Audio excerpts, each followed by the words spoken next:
আমার মনে হলো তুই একমাত্র ভরসার জায়গা। আমি শহরে এসে এই কাজটা সেরে হয়তো একটা চাকরি খুঁজে কোথাও সেটেল হয়ে যাবো। পথ কোনো পথ খোলা নাই রে। কিন্তু তুই আমার কাছে এতদিন এই কথাগুলো কিভাবে লুকায় রাখলি?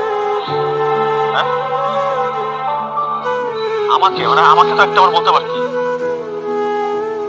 আরে যেখানে আমি তোকে আমার সবচেয়ে আপন মানুষটা ভেবে বসে আছি, সেখানে তুই আমার সাথে এই কাজটা করবি?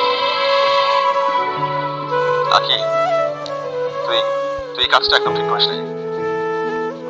দেখ ফাহাদ, আমি খুব অসহায়। তুই যদি আমার সাথে এমন করিস তাহলে আমি সত্যি অনেক বেশি অসহায় হয়ে পড়বো।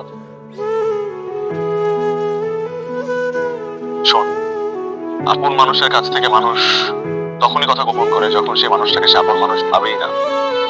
তুই তুই হয়তো আমাকে কোনো আপন মানুষ ভাবিস না।